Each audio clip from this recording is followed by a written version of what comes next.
Last period में हम लोग भारत छोड़ो आंदोलन के विषय में बात कर रहे थे। कुछ बातें हुई थी, लेकिन आज दोबारा भारत छोड़ो आंदोलन की एक ब्रीफ क्या थी उसको समझ लिया जाए कि क्या था बेसिकली आंदोलन का स्वरूप, क्या था आंदोलन, किस तरह चलाया गया, आंदोलन के लास्ट में क्या निष्कर्ष भारत की राजनीति पर पड़े, ये सारी बातें हमको जाननी है।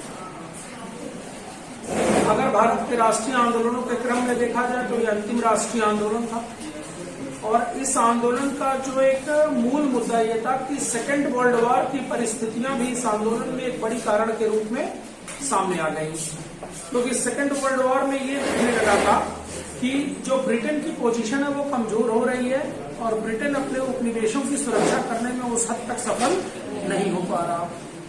दूसरी एक समस्या ये थी कि जो ब्रिटेन के विरोधी राष्ट्र थे वो भारत पर हमलावर हो रहे थे। मुख्यतः जो जापान की फौज थी वो भारत के कुछ सीमाई इलाकों में प्रवेश भी करने लगी थी।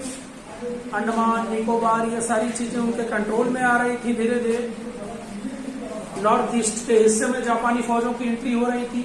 तो गांधी जी ने पहली बार एक ओपन लेटर के माध्यम से खुला पत्र लिखा अपने समाचार पत्र में। उन्होंने जो यंग इंडिया उनका न्यूज़पेपर था उसमें गांधी जी ने ब्रिटिश शासन को एक खुला प्रस्ताव दिया कि भारत के विषय में ब्रिटिश नीतियों को स्पष्ट करिए, या तो हमारी पूरी सुरक्षा करिए, ठीक, या तो अगर आप सुरक्षा में असफल हो रहे हैं तो हमारी आजादी की घोषणा करिए, लेकिन हमें किसी नई गुलामी के लिए परेशान मत करिए कि आप चले गए तो पता चले हम जापान के गुलाम हो गए।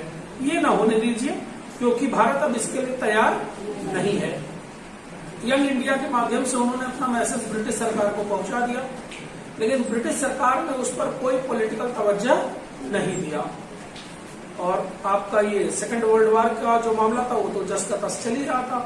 गांधी जी ने फॉरेन कांग्रेस वर्किंग कमेटी की मीटिंग बुलाई और वर्किंग कमेटी के सामने उन्होंने भारत छोड़ो आंदोलन का प्रस्ताव दे दिया, लेकिन वर्किंग कमेटी ने गांधी जी के प्रस्ताव से थोड़ा असहमति जता दिया, क्योंकि वर्किंग कमेटी का ये कहना था कि अभी चूंकि सेकेंड वर्ल्ड वॉर ने अंग्रेजों को ऑलरेडी परेशान करके रखा है, उनकी पोजीशन अच्छी नहीं है और भारत की आंतरिक सुरक्षा उन्हीं के हाथों में है, तो इसी दौर में अगर हम भी उनके खिलाफ एक आंदोलन स्टार्ट कर देंगे तो जो भारत की सुरक्षा वो कॉम्प्रोमाइज हो जाएगी और जो विदेशी हमले भारत पर हो रहे हैं उनसे भारत की सुरक्षा कौन सुनिश्चित करेगा।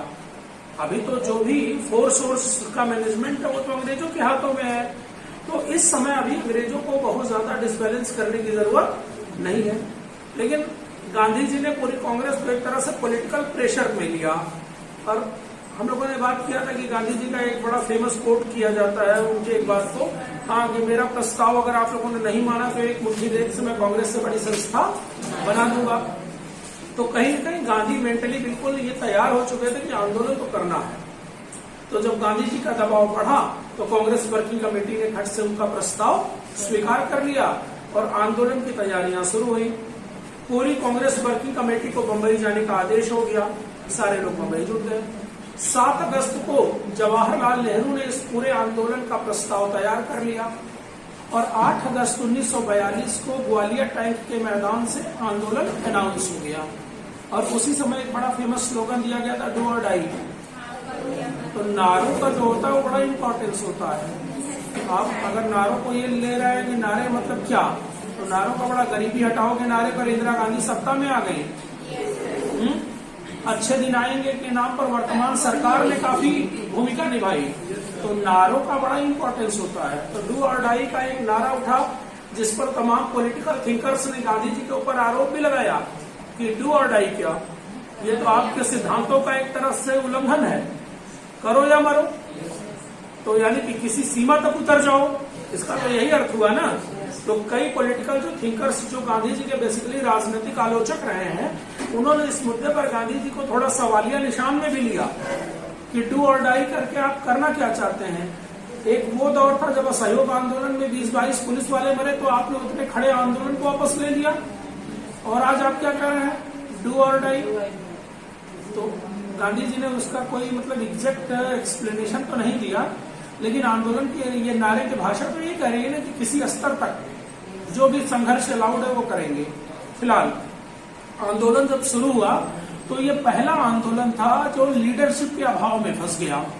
क्योंकि 8 अगस्त को आंदोलन शुरू हुआ और 9 अगस्त को ही पूरी कांग्रेस लीडरशिप अरेस्ट हो गई। गांधी, इवन की उनकी वाइफ कस्तूरबा गांधी, उनके सचिव महादेव देसाई, सारी जो टॉप लीडरशिप थी वो सब अरेस्ट हो गई। तो कुछ नेताओं ने अपने पर्सनल एफर्ट से इस आंदोलन को मूव कराया, जिनमें बड़े नामों में एक तो जेपी नारायण का था, राम मनोहर लोहिया, उषा मेहता, बाबूलाल, ये तमाम लोग थे कि उस जमाने में एक गुप्त रेडियो संचालित किया गया और उसकी फ्रीक्वेंसी मद्रास तक जाती थी और खुद Ram Manohar Lohia as a announcer उस रेडियो में बोलते थे। तो जो मुख्य उद्घोषक थे वो खुद राम मनोहर लोहिया और समाजवादी थीम के बहुत बड़े नेता थे। उनके विचारधारा पर, जेपी नारायण और राम मनोहर लोहिया की विचारधारा पर आज तमाम रीजनल पार्टियां बनी और लंबे समय तक अलग अलग स्टेट में शासन हुआ। चाहे मुलायम सिंह हो, लालू यादव हो, नीतीश कुमार हो, ये लोग किस मूवमेंट से निकले हैं? लोहिया मूवमेंट और जेपी मूवमेंट, समाजवादी धारा से निकले हुए लोग हैं। तो बड़ा इन्फ्लुएंस था इन लोगों का भारत की राजनीति और भारत के स्वतंत्रता आंदोलन में। तो जेपी ने और राम मनोहर लोहिया ने एक अपना जितना संभव प्रयास था वो किया, लेकिन कांग्रेस ने इस आंदोलन की एक अपने तरीके की रूपरेखा बनाई।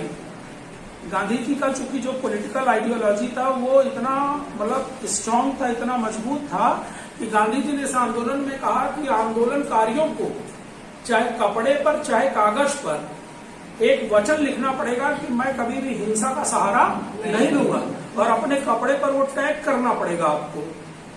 ठीक, तो गांधी जी का मतलब कहना उस जमाने में इतना प्रभावशाली होता था कि आंदोलन से जुड़े लगभग 99% लोगों ने, 1% छोड़ दीजिए तो 99% लोग हमेशा अपने कपड़ों पर इस तरह के लेबल लगाकर चलते थे कि हम हिंसक गतिविधियों से हमारा कोई वास्ता नहीं होगा। और प्लस गांधी जी ने क्या किया कि समाज के अलग अलग वर्गों को अलग अलग दायित्व देकर इस आंदोलन को चलवा दिया। जैसे जो देश का यूथ था उसको ये एक संदेश दिया गया कि अब ये जो शिक्षा उक्षा है, शिक्षा संस्थान है, यहाँ जाने वाने की जरूरत नहीं है। अब आप कंप्लीटली अपना पूरा फोकस, अपनी पूरी एनर्जी भारत की स्वतंत्रता की तरफ लगाइए। जो भारत का किसान वर्ग था उसको ये मैसेज किया गया कि जब तक अब आजादी न मिले जमींदार वर्ग का पूरा बहिष्कार करिए और इनको किसी प्रकार का टैक्स देने की जरूरत नहीं है। जो औद्योगिक मजदूर थे उनसे कहा गया कि कंप्लीटली हड़ताल और तालाबंदी करिए। अंग्रेजों की जो औद्योगिक इकाइयां हैं वो ठप हो जानी चाहिए। जो भारत का ऐसा वर्ग जो नौकरियों में था उनसे ये कहा गया कि आप नौकरी मत छोड़िए, लेकिन कांग्रेस को आर्थिक सहयोग दीजिए। और लोगों ने दिया भी, तमाम लोगों ने अपनी नौकरियों को गंवाया। नेशनल इंटरेस्ट में सारे लोग उतर गए। जो भारत की देशी रियासतें थी उनको भी एक तरह का आह्वान, क्या आप कह सकते हैं, कड़ा संदेश दिया गया कि अब आप भारत की संप्रभुता को स्वीकार करिए। ये राजा रजवाड़ा और लंबा नहीं जाने वाला है। और अगर आप पॉलिटी में पढ़े होंगे या तो अंतर्राष्ट्रीय संबंधों में कभी नेहरू जी को पढ़े होंगे तो नेहरू जी की जो थॉट थी वो देशी रियासतों के प्रति बिल्कुल नेगेटिव थी। वो तो हमेशा अपनी बात में कहा करते थे कि मुझे इन राजा रजवाड़ों में कोई विश्वास नहीं है। तो नेहरू जी की एक थीम थी और इसमें कोई संदेह नहीं है कि नेहरू की थीम बाकी नेताओं की तुलना में मैच्योर थी।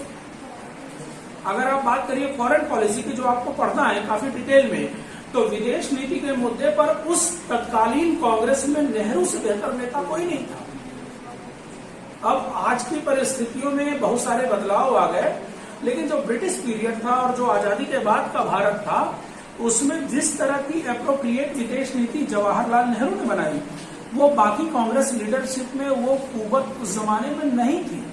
मैं किसी का नाम तो नहीं लूंगा, सारे लोग बड़े नेता थे, लेकिन विदेश नीति के मुद्दे पर नेहरू ज्यादा सफल थे। मैंने किसी किताब में कोट पढ़ा और एक बार मैं काशी विद्यापीठ में एक सेमिनार ज्वाइन किया था। उस सेमिनार का विषय ही था जवाहरलाल नेहरू की प्रासंगिकता। और उसमें जो चीफ गेस्ट आए थे वो एक प्रोफेसर तुलसी राम थे, जेएनयू के पॉलिटिकल साइंस के एचओडी, मर गए बेचारे, बड़े मतलब इंटेलेक्चुअल आदमी, आजमगढ़ के थे आपके। तो उस सेमिनार में मैं बैठा था, अटेंड किया मैंने उस सेमिनार को और प्रोफेसर तुलसी राम का स्पीच मैंने सुना। उन्होंने अपने स्पीच में एक चीज बताया कि चर्चिल, नाम सुना होगा आप लोगों ने, ब्रिटिश प्राइम मिनिस्टर चर्चिल, इतना बड़ा साम्राज्यवादी आदमी था, वो तो भारत को आजादी देने के पक्ष में ही नहीं था।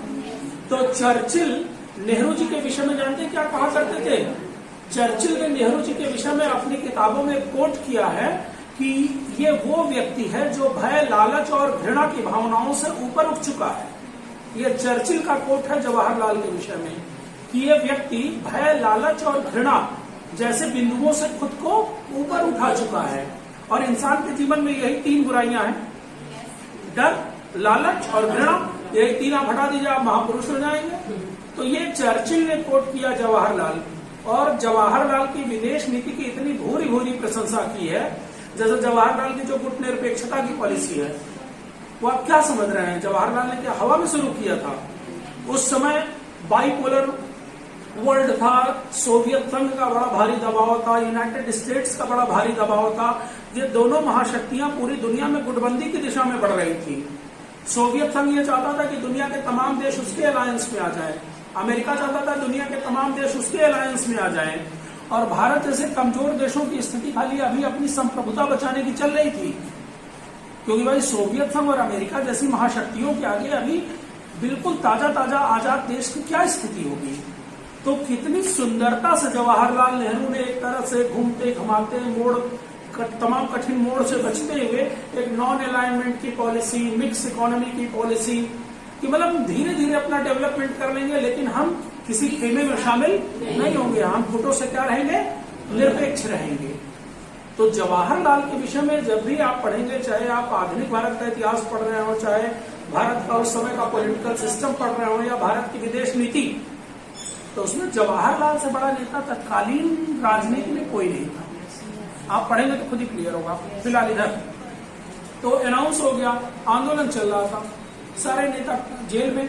तो कांग्रेस ने अलग अलग वर्गों को अलग अलग आह्वान किया, जिसमें जो राजा रजवाड़ों का जो मुद्दा आया जवाहरलाल से रिलेटेड, तो ये बेसिकली जवाहरलाल की ही पॉलिसी थी कि आधुनिक राजनीतिक व्यवस्था में राजाओं का क्या रोल है, ये तो खत्म होने चाहिए। और एकीकरण मंत्रालय का जो गठन हुआ वह खुद जवाहरलाल नेहरू की पहल थी। सरदार पटेल ने एक तरह से उनके निर्देश पर काम किया है। सही फैक्ट यही है कि जो ओरिजिन थी दिमाग में इस बात की कि ये राजा रजवाड़ा खत्म करिए और कंप्लीट डेमोक्रेटिक सिस्टम पर पूरा एक इस्टेब्लिशमेंट हो, तो ये दिमाग किसका था? लेकिन भाई अपनी ऑर्डर्स को कंप्लायंस कराने के लिए एक योग्य व्यक्ति चाहिए। वो योग्य व्यक्ति कौन थे? सरदार पटेल थे। तो इस तरह से कांग्रेस ने इस आंदोलन को मूव कराया। इस आंदोलन की बड़ी सारी इंपॉर्टेंट बातें हैं, जैसे हम लोगों ने डिस्कस किया था कि आपके सतारा में, बलिया में और आपके यहाँ मिदनापुर में, इन 3 जगहों पर मुख्यतः समानांतर सरकारें बन गई, जिनमें यूपी में सबसे बड़ा रोल बलिया में निभाया चित्तू पांडे ने, शेरे बलिया उनको कहा गया। और वहां पे कहा जाता है कि जितने ब्यूरोक्रेट्स थे या बड़े बड़े अधिकारी थे उनको गिरफ्तार करके आंदोलनकारियों ने जेल में डाल दिया, और एक लंबे समय तक की समानांतर सरकार बन गई। वहां सबसे लंबी समानांतर सरकार बनी आपकी सतारा में। बंगाल में मिदनापुर में एक ट्राइबल महिला थी जो काफी बुजुर्ग थी, मतांगिनी हजारा, 70 साल की अवस्था थी, तो बुजुर्ग ही है भाई।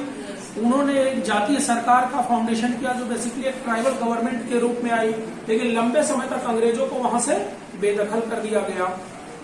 आंदोलन चलता रहा, लेकिन इस आंदोलन में भारत के कुछ प्रमुख राजनीतिक दलों का जो नजरिया था वो नकारात्मक हो गया। हम लोगों ने डिस्कस किया था, जैसे डॉक्टर अंबेडकर नहीं शामिल हो रहे थे, मुस्लिम लीग इस आंदोलन का बहिष्कार कर रही थी, टीवी सप्रू बाहर जा रहे थे, कम्युनिस्ट पार्टी ऑफ इंडिया जा रही थी। तो इन पर हम लोगों ने बात किया है कि सारे लोग क्यों जा रहे थे, क्योंकि भाई डॉक्टर अंबेडकर की पॉलिटिकल बिलीफ अंग्रेजों के खिलाफ नहीं थी। उनका मानना था कि दलित समाज को जो भारत में किसी प्रकार की जस्टिस, चाहे वो सामाजिक समानता का अधिकार हो, न्यायिक समानता का अधिकार हो, पॉलिटिकल अधिकार हो, आर्थिक शैक्षिक जो भी अधिकार हो, वो ब्रिटिश शासन की देन है। तो जो उनका पॉलिटिकल बिलीफ था वो किसी हद तक सही भी था, वो अपने मामले में उचित थे, आप उनको कंप्लीटली अनुचित नहीं कह सकते। तो वो इस आंदोलन से बाहर रहे। मुस्लिम लीग का मामला अलग राष्ट्र का था। लाहौर अधिवेशन 1940 में उन्होंने पाकिस्तान का प्रपोजल ऑलरेडी पास कर रखा था। तो अगर वो कांग्रेस के बी टीम के रूप में आंदोलन में शामिल होते तो उनका जो पॉलिटिकल एग्जिस्टेंस था वो खराब होता। और जिस समय ये आंदोलन चल रहा था तो मुस्लिम लीग ने अपना कराची अधिवेशन बुलाया 1943 में, और एक बड़ा फेमस स्लोगन दिया मुस्लिम लीग ने, बांटो और भागो। अगर आप सुने हो, बांटो और भागो। मतलब अंग्रेजों को यह आह्वान किया गया कि अब बांटो और जाओ।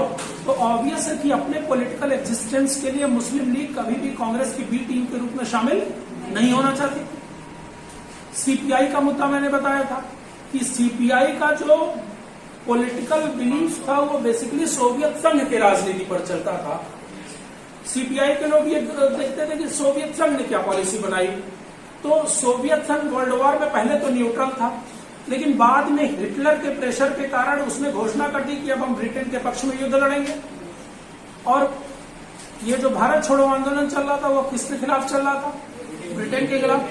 तो जैसे ही सोवियत संघ ने ये घोषणा की कि वो ब्रिटेन के पक्ष में सेकेंड वर्ल्ड वॉर में लड़ेगा, तो भारत में सीपीआई ने भी अनाउंस कर दिया कि अब हम भारत छोड़ो आंदोलन में शामिल नहीं होंगे। तो बहुत सारी टीवी डिबेट आप देखा करिए। बेसिकली अगर कोई बीजेपी का मेंबर है और कोई कम्युनिस्ट पार्टी का मेंबर है, तो हमेशा बीजेपी वाले लोग आरोप लगाते हैं कम्युनिस्ट पार्टी के लोगों पर कि ये 1942 के गद्दार हैं। तो अगर आज की भाषा अब कभी ऐसी डिबेट सुनिएगा तो समझ जाइएगा क्यों बोल रहे हैं।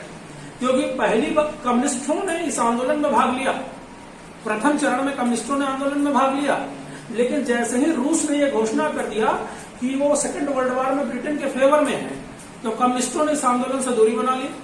और जिन जिन इलाकों में कम्युनिस्टों का प्रभाव था, जैसे बंगाल उंगाल, वहां पर कम्युनिस्टों ने आंदोलनकारियों से बड़ा बुरा व्यवहार करना शुरू कर दिया। पता चला आंदोलनकारियों के साथ कम्युनिस्टों की मारपीट हो रही है, झड़प हो जा रही है। तो इसीलिए हमेशा कुछ पॉलिटिकल पार्टी के लोग कम्युनिस्टों पर आरोप लगाते हैं कि ये 1942 के गद्दार हैं, इन्होंने 1942 के आंदोलन का क्या किया? बहिष्कार किया। तो इस तरह की बातें हमेशा ये जो न्यूज वाले हैं वो चलवाते हैं, वो खैर उधर मत जाइए। तो इस तरह ये आंदोलन शुरू हुआ, चलने लगा।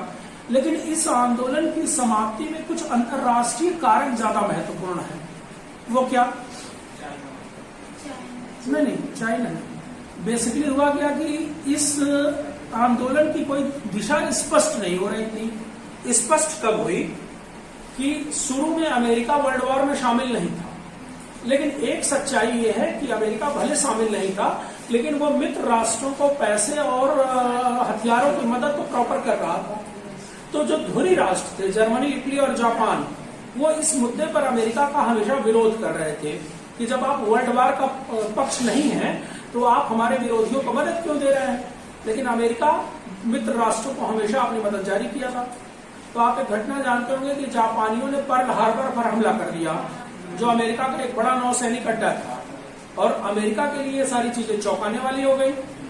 तो इस हमले के बाद अमेरिका डायरेक्ट वर्ल्ड वॉर में शामिल भी हो गया। किधर से? मित्र राष्ट्रों की तरफ। और उस समय पूरी दुनिया में जो न्यूक्लियर टेक्नोलॉजी थी अमेरिका के अलावा किसी के पास नहीं। और मजेदार बात यह थी कि दुनिया को पता भी नहीं था कि इसने परमाणु बम बना लिया है। अगर जापान को जरा सा आभास होता कि अमेरिका के पास इतना विनाशकारी हथियार है तो पर्ल हार्बर पर जापानी कभी हमले नहीं करते। अब जब यह हमला हो गया, अमेरिका डायरेक्ट वर्ल्ड वॉर में शामिल, और 2 लाइव परीक्षण कर दिया, देखा ना, हिरोशिमा नागासाकी। अब पूरी दुनिया भौचक हो गई कि ये क्या फट गया भैया, क्योंकि तो उतना विनाशकारी हथियार तो अभी दुनिया में इंट्रोड्यूस ही नहीं था। दुनिया को अंदाजा भी नहीं था कि कुछ ऐसा भी हो सकता है। तो जब परमाणु हमले हो गए तो धुरी राष्ट्रों ने कर दिया सरेंडर। तो जब धुरी राष्ट्रों ने सरेंडर कर दिया तो वर्ल्ड वॉर आपका रुक गया। वर्ल्ड वॉर रुकने के बाद क्या हुआ कि अब ग्लोबल पॉलिटिक्स में एक भारी बदलाव आ गया। अभी तक तो भाई ग्लोबल पॉलिटिक्स में एक बड़ा चेहरा ब्रिटेन था, और ब्रिटेन दुनिया के तमाम देशों पर अपना शासन चला रहा था। लेकिन सेकेंड वर्ल्ड वॉर की समाप्ति ने अब दुनिया में एक नई महाशक्ति को खड़ा कर दिया, और वो महाशक्ति थी अमेरिका। तो ये बताइए कि अब अमेरिका कभी भी अपने प्रेजेंस में ये चाहेगा कि कोई और नहीं मेरे अलावा महाशक्ति हो? ऑब्वियस नहीं। और मित्र राष्ट्रों की जो जीत थी सेकेंड वर्ल्ड वॉर में, वो किसकी बदौलत थी?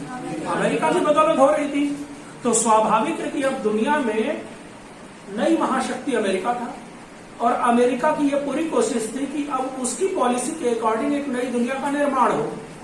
तो अमेरिका ने भी ब्रिटेन के सामने यह स्पष्ट कर दिया कि अब आपकी एक कॉलोनियल पॉलिसी अब हमें भी मंजूर नहीं है। क्योंकि अगर हम और आप 2 व्यक्ति हैं और मैं आपकी तुलना में ज्यादा ताकतवर हूं, तो ऑब्वियस है कि मैं चाहूंगा कि मेरे रहते आप ज्यादा ताकतवर न होइए। तो अमेरिका ने भी ब्रिटेन के सामने यह तथ्य क्लियर कर दिया कि अब आपकी कॉलोनियल पॉलिसी नहीं चलेगी। तो 1945 में ब्रिटेन में चुनाव हो गए और लेबर पार्टी ब्रिटेन की सत्ता में आ गई। क्लीमेंट एटली वहां के प्राइम मिनिस्टर बन गए, तो बिल्कुल प्रो अमेरिकी मामला था। अमेरिका के एक तरह से आप कहेंगे कि इन्फ्लुएंस में सरकार आ रही थी ब्रिटेन में। तो जैसे ही क्लीमेंट एटली वहां के प्राइम मिनिस्टर बने, उन्होंने भारत की आजादी की क्या कर दिया? तो ये बताइए कि जब भारत की आजादी की घोषणा हो गई तो आंदोलन का औचित्य बचा? ऑब्वियस नहीं बचा। तो इस तरह ये आंदोलन समाप्त। तो इसीलिए मैं कह रहा था कि इस आंदोलन की समाप्ति में नेशनल के अलावा इंटरनेशनल कारण भी बहुत प्रमुख हैं। अगर सपोज करिए कि इस वर्ल्ड वॉर में धुरी राष्ट्र जीत गए होते, तो हो सकता है कि भारत की जो आंतरिक परिस्थितियां थी वो यही होती कि ब्रिटेन यहां से भाग जाता और जापान का इन्फ्लुएंस भारत में बढ़ जाता। लेकिन चूंकि अमेरिका के प्रभाव की वजह से मित्र राष्ट्र जीत गए और हम ऑलरेडी ब्रिटेन के गुलाम थे, तो अमेरिका के प्रेशर में ब्रिटेन ने हमारी आजादी की घोषणा कर दी। तो बहुत सारे अंतर्राष्ट्रीय कारणों के कारण भारत की आजादी की घोषणा हो गई और आंदोलन की अपने आप स्वतः क्या हो गई? करें इसको।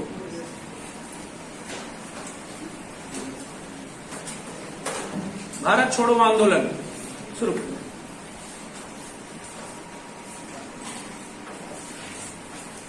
फर्स्ट पॉइंट लिखिए। 5 जुलाई 1942 को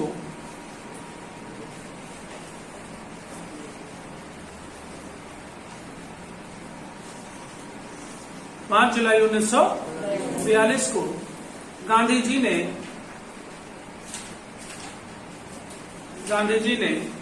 अपने समाचार पत्र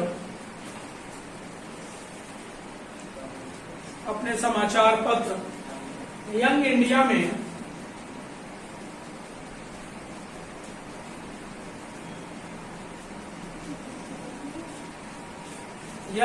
में ब्रिटिश सरकार को प्रस्ताव दिया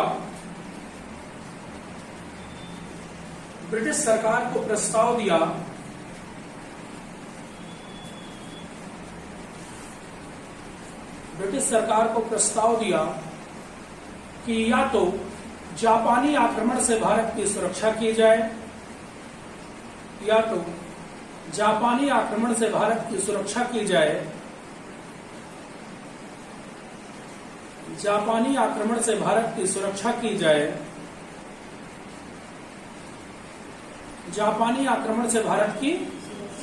की जाए, या भारत को स्वतंत्र किया जाए। जापानी आक्रमण से या तो भारत की सुरक्षा की जाए या भारत को स्वतंत्र किया जाए। परंतु ब्रिटिश सरकार ने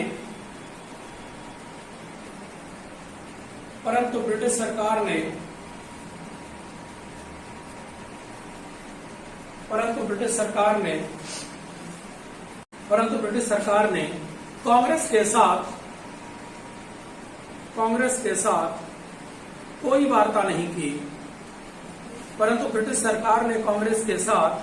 कोई वार्ता नहीं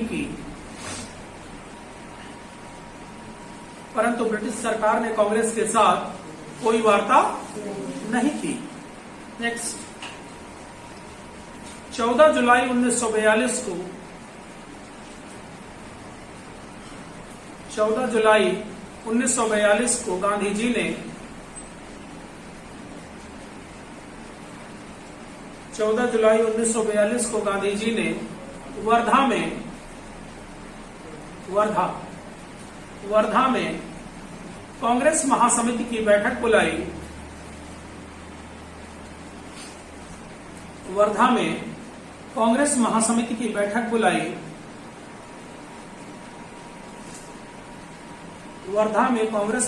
की बैठक बुलाई और भारत छोड़ो आंदोलन का प्रस्ताव दिया।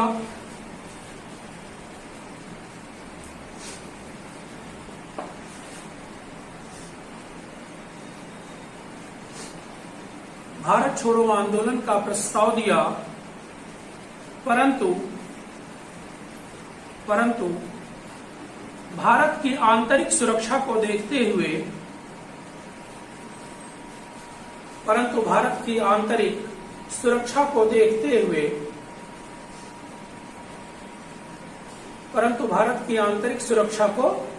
देखते हुए, भारत की आंतरिक सुरक्षा को देखते हुए कांग्रेस ने इस प्रस्ताव से इनकार कर दिया। कांग्रेस ने इस प्रस्ताव से इनकार कर दिया। कांग्रेस ने इस प्रस्ताव से इनकार कर दिया। इसी समय गांधी जी ने कहा था, इसी समय गांधी जी ने कहा था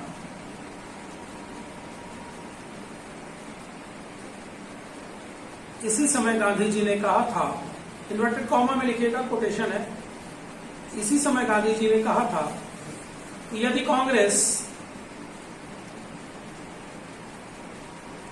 कांग्रेस मेरा प्रस्ताव नहीं मानती, यदि कांग्रेस मेरा प्रस्ताव नहीं मानेगी, तो एक मुट्ठी रेत से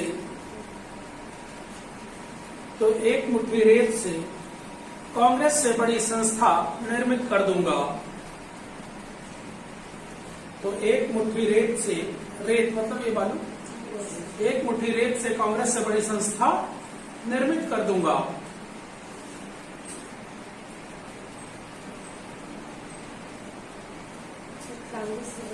संस्था निर्मित कर दूंगा। नेक्स्ट, कांग्रेस अध्यक्ष, अगला पॉइंट, कांग्रेस अध्यक्ष कौन था इस समय? अबुल कलाम आजाद। कांग्रेस अध्यक्ष अबुल कलाम आजाद ने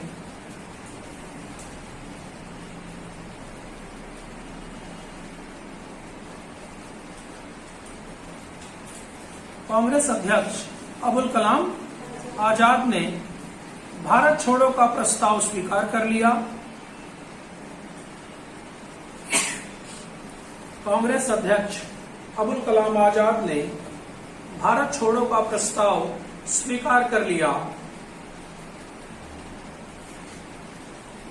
भारत छोड़ो का प्रस्ताव स्वीकार कर लिया।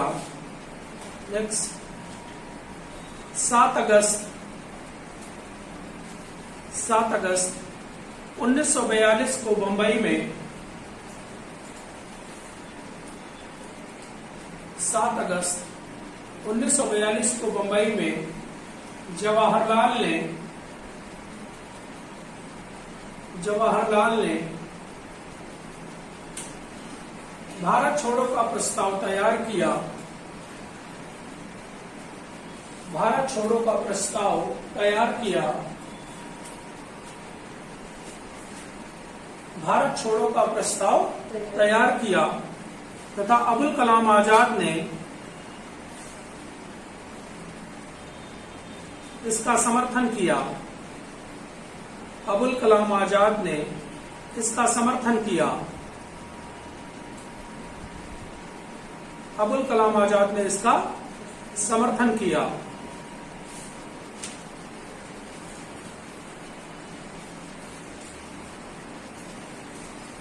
इसी दौरान, उसी पॉइंट में लिखेगा, इसी दौरान जवाहरलाल ने कहा था, इसी दौरान जवाहरलाल ने कहा था, हम तलवार से खेलने जा रहे हैं। हम तलवार से खेलने जा रहे हैं।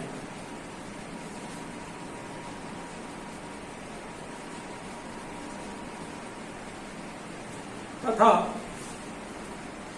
हम तलवार से खेलने जा रहे हैं तथा जवाहरलाल के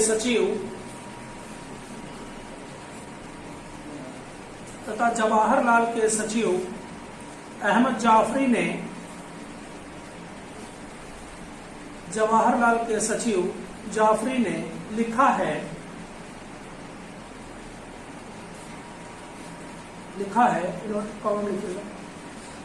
वर्षों से जिस क्षण का इंतजार था,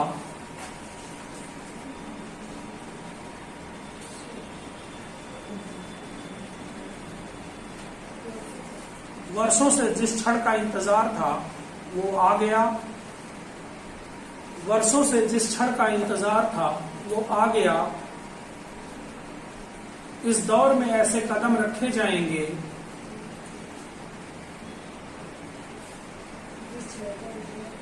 वर्षों से जिस क्षण का इंतजार था वो आ गया। इस दौर में ऐसे कदम रखे जाएंगे, इस दौर में ऐसे कदम रखे जाएंगे जिसके निशान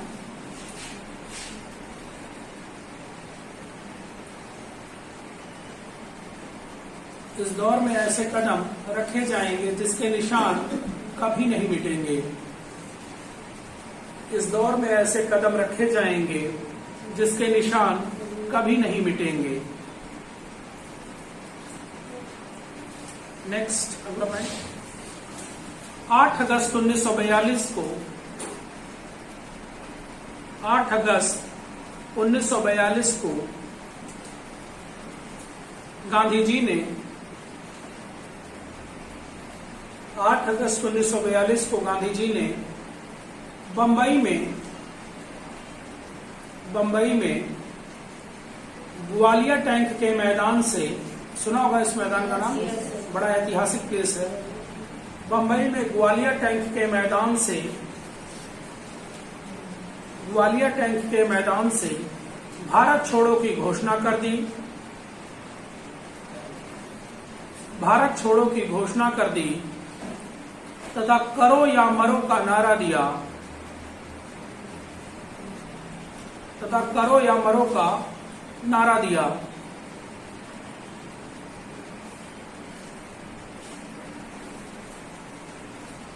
करो या मरो का नारा दिया। इसी समय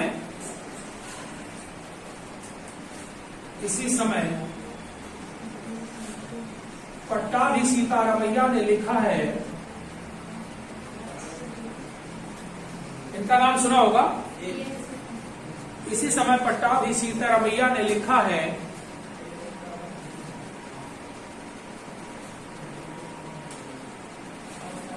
इसी समय पट्टाभी सीतारामैया ने लिखा है, आज गांधी जी देवदूत या पैगंबर लग रहे हैं। आज गांधी जी देवदूत या पैगंबर लग रहे हैं। आज गांधी जी देवदूत या पैगंबर लग रहे हैं। नेक्स्ट, ब्रिटिश सरकार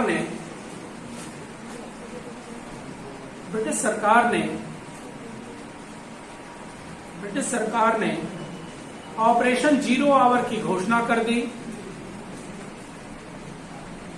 ब्रिटिश सरकार ने ऑपरेशन 0 आवर की घोषणा कर दी। ब्रिटिश सरकार ने ऑपरेशन 0 आवर की घोषणा कर दी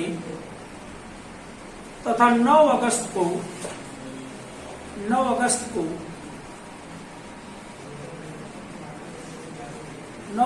को शीर्ष कांग्रेसी नेताओं को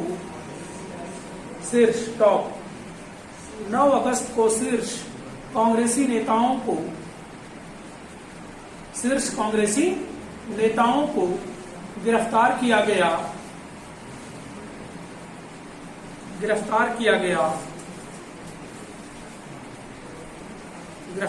गया तथा गांधी जी कस्तूरबा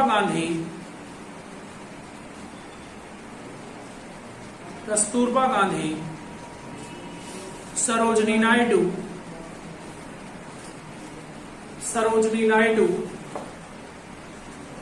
और महादेव देसाई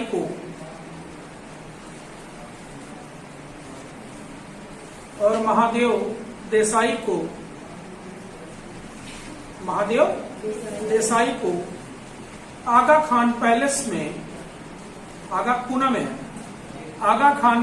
में नजरबंद कर दिया गया।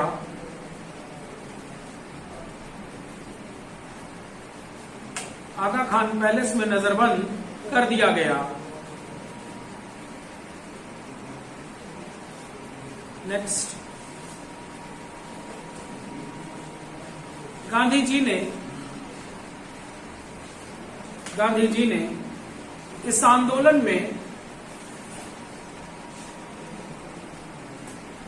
गांधी जी ने इस आंदोलन में समाज के अलग अलग वर्गों को अलग अलग उत्तरदायित्व दिया।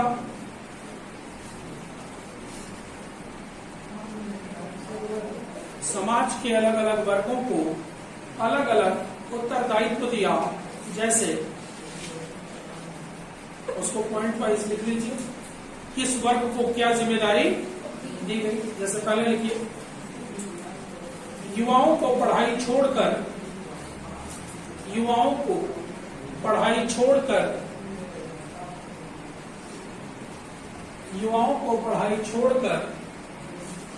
आंदोलन से जुड़ने का आह्वान किया गया।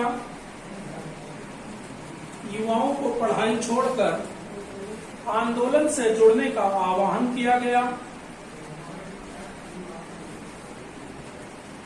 युवाओं को पढ़ाई छोड़कर आंदोलन से जुड़ने का आह्वान किया गया।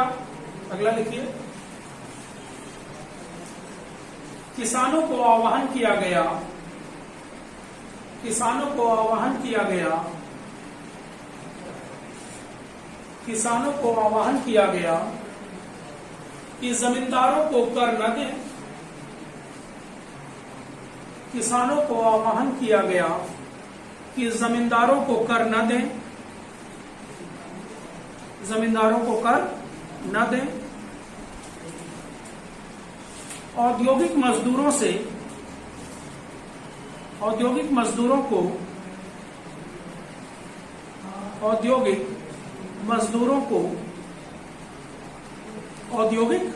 मजदूरों को हड़ताल तथा तालाबंदी का आह्वान किया गया। औद्योगिक मजदूरों को हड़ताल और तालाबंदी का आह्वान किया गया। औद्योगिक मजदूरों को हड़ताल और तालाबंदी का आह्वान किया गया। अगला लिखिए, नौकरी पेशा लोगों से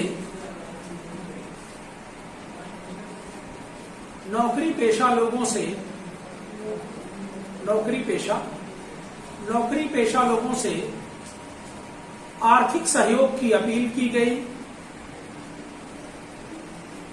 नौकरी पेशा लोगों से आर्थिक सहयोग की अपील की गई।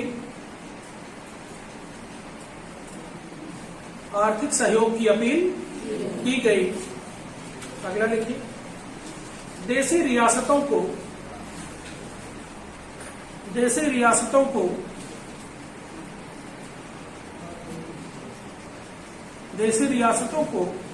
भारत में विलय का सुझाव दिया गया। देशी रियासतों को भारत में विलय का सुझाव दिया गया। देशी रियासतों को भारत में विलय का सुझाव दिया गया। नेक्स्ट नए पॉइंट में आइए, गांधी जी ने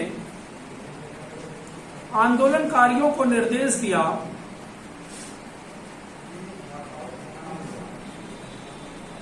गांधी जी ने आंदोलनकारियों को निर्देश दिया।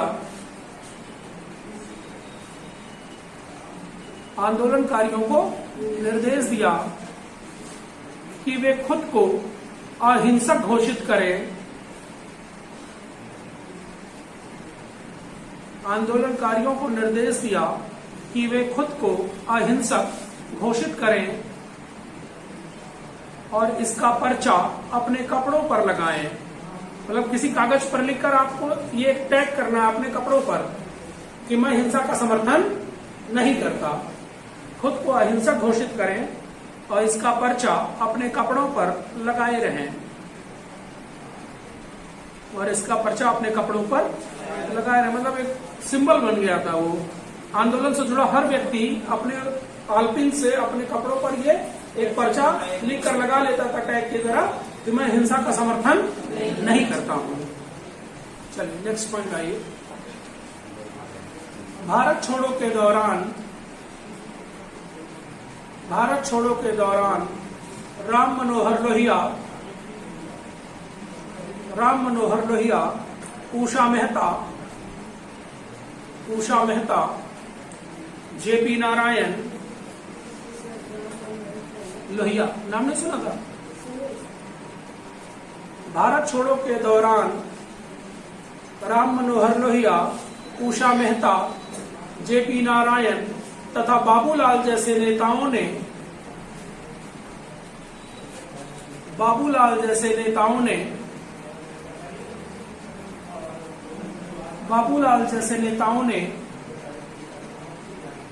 आंदोलन को प्रचारित करने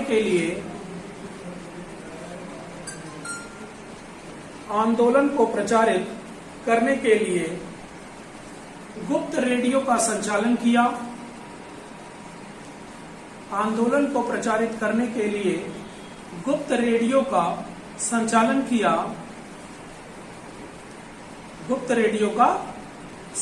किया, जिसका नेटवर्क मद्रास तक था।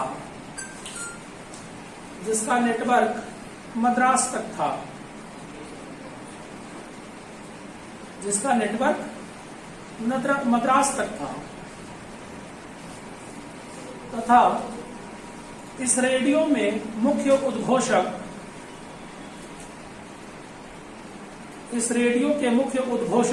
मतलब अनाउंसर, बोलने वाला एंकर, इस रेडियो के मुख्य उद्घोषक राम मनोहर लोहिया थे।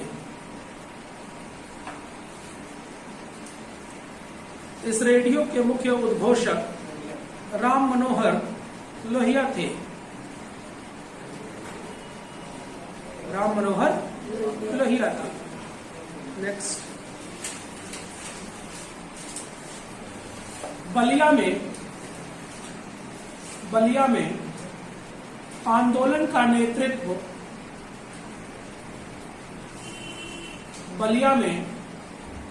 का नेतृत्व चित्तू पांडे ने किया।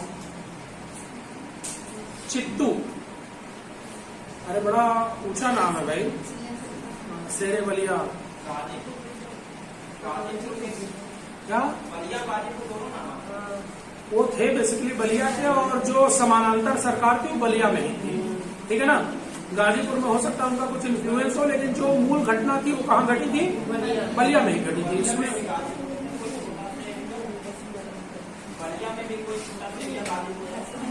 अब इसकी जानकारी तो भाई हम नहीं दे सकते कि बलिया में कोई इलाका पर्टिकुलर है, क्योंकि बलिया की, अब आजमगढ़ आपका होम टाउन है, यहीं पर बहुत सारे ऐसे इलाके होंगे जिनका नाम हम लोग नहीं सुने होंगे। क्या लिख रहे थे? आंदोलन का नेतृत्व चित्तू पांडे ने किया तथा ब्रिटिश शासन को समाप्त कर समानांतर सरकार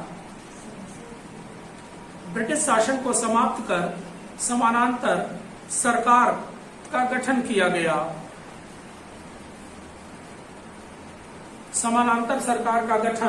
किया गया।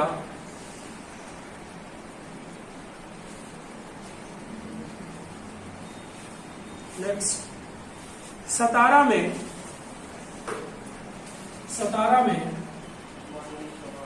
वाईबी चौहान और नाना पाटिल ने, ये जो वाईबी चौहान है ना, ये महाराष्ट्र की पॉलिटिक्स में आगे चलकर बड़े फेमस हुए। महाराष्ट्र के डिप्टी सीएम भी रहे आजादी के बाद। सतारा में वाईबी चौहान और नाना पाटिल ने समानांतर सरकार का गठन कर लिया, जो सबसे लंबे समय तक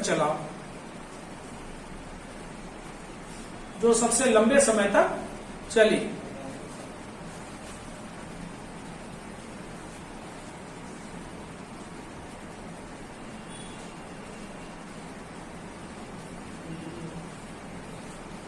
नेक्स्ट, बंगाल के मिदनापुर में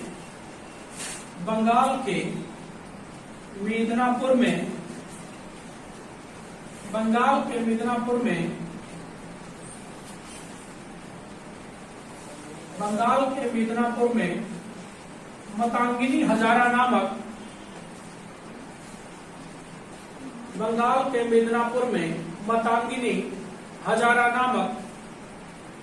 मातंगिनी हजारा नामक आदिवासी महिला ने मातंगिनी हजारा नामक आदिवासी महिला ने विद्युत वाहिनी का गठन किया। विद्युत वाहिनी का गठन किया। विद्युत वाहिनी का गठन किया और जातीय सरकार की स्थापना कर ली। और जातीय सरकार की स्थापना कर ली। जातीय सरकार की स्थापना कर ली। नेक्स्ट अगला पॉइंट, भारत छोड़ो के दौरान मुस्लिम लीग ने भारत छोड़ो के दौरान मुस्लिम लीग ने 1943 में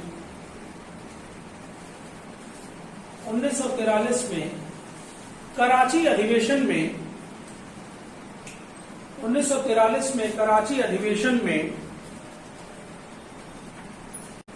अधिवेशन में बांटो और भागो का नारा दिया। बांटो और भागो का नारा दिया। बांटो और भागो का नारा दिया। बांटो और भागो का नारा दिया और भारत छोड़ो आंदोलन का विरोध करने लगी। और भारत छोड़ो आंदोलन का विरोध करने लगी। भारत छोड़ो आंदोलन का विरोध करने लगी। परंतु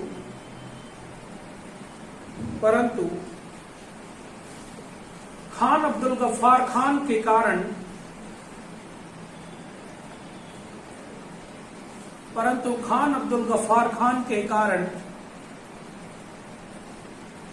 खान अब्दुल गफ्फार खान के कारण उत्तर पश्चिम के सुन्नी मुसलमानों ने उत्तर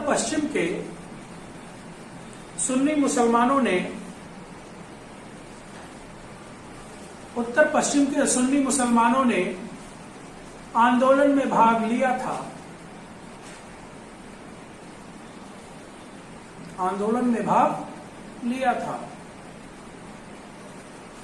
नेक्स्ट,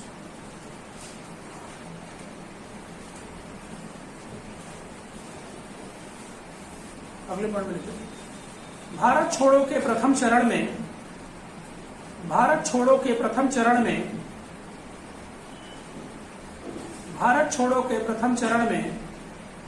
भारतीय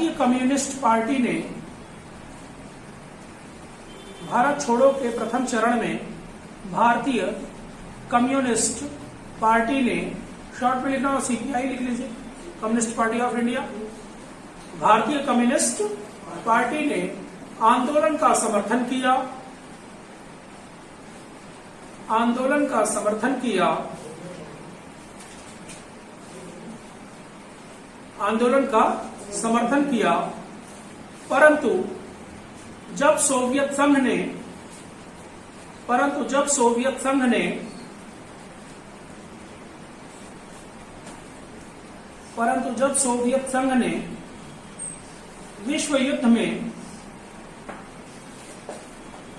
परंतु जब सोवियत संघ ने विश्व युद्ध में ब्रिटेन के समर्थन की घोषणा कर दी। जब सोवियत संघ ने विश्व युद्ध में ब्रिटेन के समर्थन की घोषणा कर दी,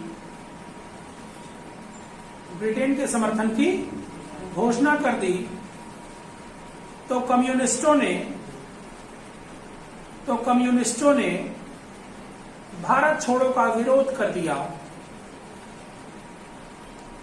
कम्युनिस्टों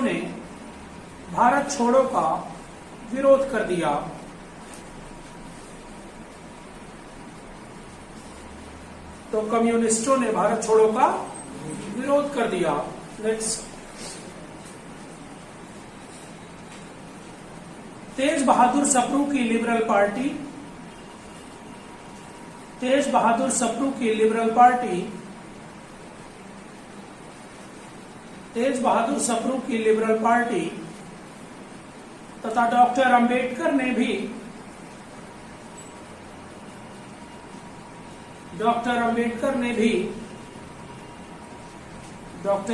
ने भी भारत छोड़ो का विरोध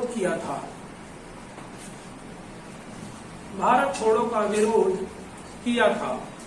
क्योंकि टीबी सप्रू का मेन मुद्दा वही था जो शुरू में कांग्रेस वर्किंग कमेटी का था कि अभी वर्ल्ड वॉर के कारण अंग्रेज परेशान है और अभी आप उनको परेशान करेंगे तो भारत की जो इंटरनल सिक्योरिटी है वो कॉम्प्रोमाइज होने की नौबत में आ जाएगी। तो भाई कांग्रेस के ऊपर तो गांधी जी का दबाव था, लेकिन लिबरल पार्टी पे क्या दबाव था? कोई दबाव नहीं। और डॉक्टर अंबेडकर की पॉलिटिकल बिलीफ अंग्रेजों का समर्थन करती थी, क्योंकि भाई उनका तर्क ही ये था कि दलित समाज के लिए जो भी समानता पूर्वक नीति भारत में बनाई गई वो किसकी देन है? ब्रिटिश शासन की। तो वो तो अपने राजनीतिक विचारधारा की वजह से अंग्रेजों के साथ थे। ठीक,